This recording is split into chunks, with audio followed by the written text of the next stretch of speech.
নমস্কার সবাইকে, আশা করি তোমরা সবাই খুব ভালো আছো। আজকে আমি উড়িষ্যার পটচিত্র কিভাবে রং করতে হয় সেটা তোমাদেরকে এখানে দেখাচ্ছি। দেখো, আমি উড়িষ্যার পটচিত্র যে কটা রেফারেন্স দেখেছি সব কটাতেই দেখেছি মোটামুটি যে কালারগুলো হয় সেই কালারগুলো সব কটাই কন্ট্রাস্টে থাকে, মানে বেশ চোখে লাগার মতন উজ্জ্বল কালার দিয়ে ব্যবহার করা হয় এবং উজ্জ্বল কালার ইউজ করেই করা হয়। তো এইখানে আমি প্রথমে ব্যাকগ্রাউন্ডটা করার জন্য অরেঞ্জ কালারটাকে বেছে নিয়েছি। তো আমি অ্যাক্রিলিক কালার ব্যবহার করছি, যেগুলো আমরা ফেব্রিক হিসাবে ইউজ করি সেগুলোকেই ব্যবহার করেছি। আর দেখো, মানে অরেঞ্জ কালার ব্যাকগ্রাউন্ডটা দেওয়ার পর নিচে যেখানে কৃষ্ণ ঠাকুর দাঁড়িয়ে আছেন সেই জায়গাটাতে আমি দুটো সবুজ রং ব্যবহার করেছি, একটা লাইট গ্রিন এবং একটা ডার্ক গ্রিন দিয়ে দুটোকে ভালো করে ব্লেন্ড করে একটা শেড টাইপের আমি এখানে আনার চেষ্টা করেছি। এরকম ভাবেই সব কটা মানে যে কটা ঢিপির মতন আমি এখানে তৈরি করেছি সবগুলোকেই আমি কালার করে দিয়ে এবং দুটো কালার কন্ট্রাস্টে মিলিয়ে ব্যাপারটাকে দেখানোর চেষ্টা করেছি। এরপরে আসছি কৃষ্ণের বডি স্ট্রাকচারটাতে, যেই মানে অ্যাকচুয়ালি বডি পার্টস যেখানে দেখা যাচ্ছে, যেখানে কাপড় নেই আর কি, শুধুমাত্র বডি স্ট্রাকচারটা আছে, সেখানে আমি দুটো কালার ব্যবহার করেছি।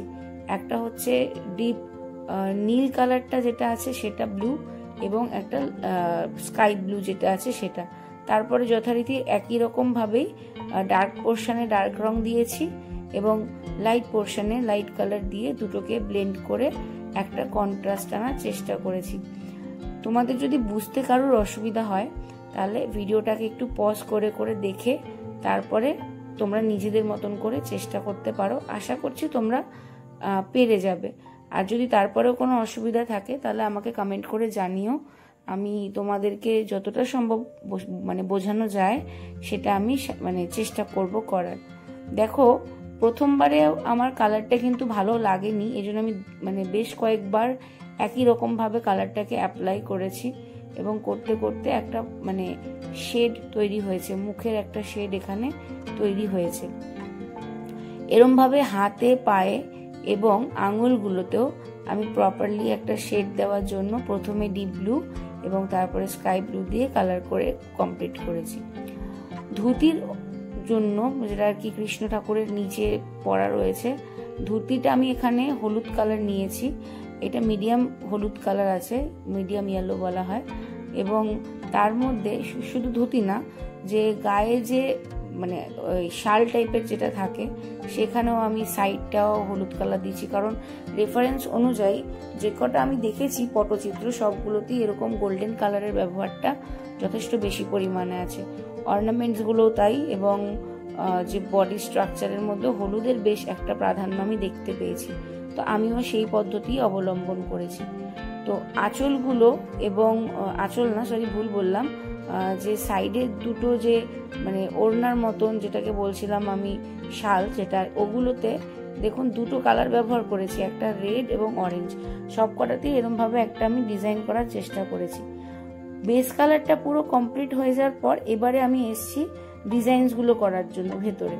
তো যেহেতু উড়িষ্যার পটচিত্র আমারও প্রথমবার করা, আমি খুব পটুভাবে ডিজাইনটা করতে পারিনি, তবে যতটা সম্ভব আমি কভার আপ করার চেষ্টা করেছি।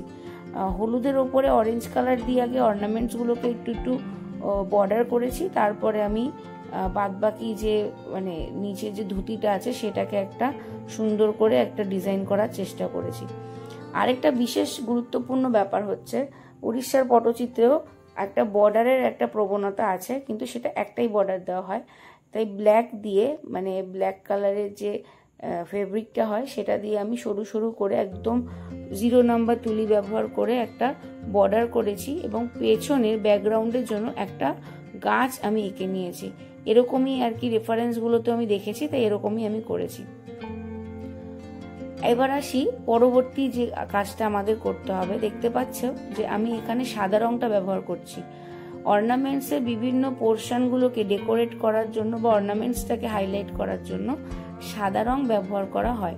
শুধুমাত্র অর্নামেন্টসই নয়, জামা কাপড় মানে যেগুলো পরিধানে রয়েছে আর কি ছবিতে ভগবানের, তো সেইখানেও আর কি আমি সাদা রং ব্যবহার করেছি হাইলাইট করার জন্য।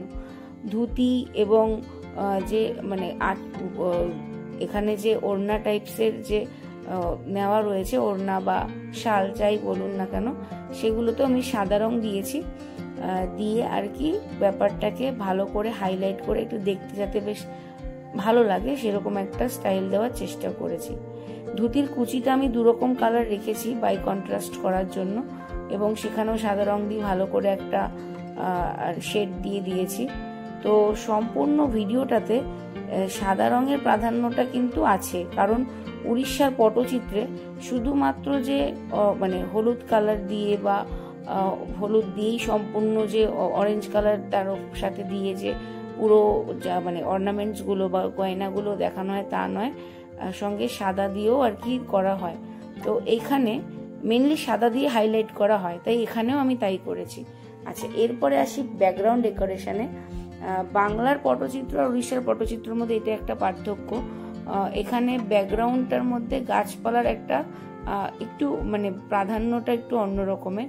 এখানের গাছের ডালপালাগুলো হয় খুবই পাতলা পাতলা, ফুল থাকে তাতে, এবং তার মধ্যে যে পাতাগুলো হয় সেগুলোও খুব পাতলা পাতলাই হয়। তো এখানে আমি দেখুন ফুলগুলোকে আগে ড্রয়িং করে নিয়েছি, মানে এঁকে নিয়েছি, তারপরে বাদবাকি যে সাদার কাজগুলো আছে ছবিটাতে সেটা কমপ্লিট করার পর শেষে আমি সবুজ দিয়ে পাতাটা এখানে করা স্টার্ট করেছি। পুরো ছবিতে যতগুলো ডাল আছে সব ডালগুলোতে ছোট ছোট করে পাতা আমি করে দিয়েছি। আশা করছি তোমরা আমার ভিডিওটা দেখে বুঝতে পারছো আমি কিভাবে বলছি। মাঝে মাঝে আপনি, মাঝে মাঝে আমি তুমি করে ফেলছি, এটা আস্তে আস্তে আমার ঠিক হয়ে যাবে। আমি তো খুব একটা ভয়েস ওভার দিই না, তাই জন্য। যাই হোক, আশা করছি আমার এই ভিডিওটা ইউজফুল লাগছে। তো তোমরা যারা যারা এটার থেকে কিছু অন্তত শিখতে পারছো, প্লিজ বলবো যে আমার চ্যানেলটাকে সাবস্ক্রাইব করে আমার পাশে থেকো। রিকোয়েস্ট করবো আমার ভিডিওগুলোকে দেখার জন্য। যদি কিছু জিজ্ঞাসা থাকে জিজ্ঞেস করতে পারো কমেন্ট সেকশনে, আমি উত্তর দেব তোমাদের যা কোয়ারিজ থাকবে। এবং সবার শেষে যেটা বলবো, অশেষ ধন্যবাদ আমার ভিডিওটা ধৈর্য ধরে দেখার জন্য। Thank you. আজকের মতন ভিডিও আমি এখানেই শেষ করছি। ধন্যবাদ।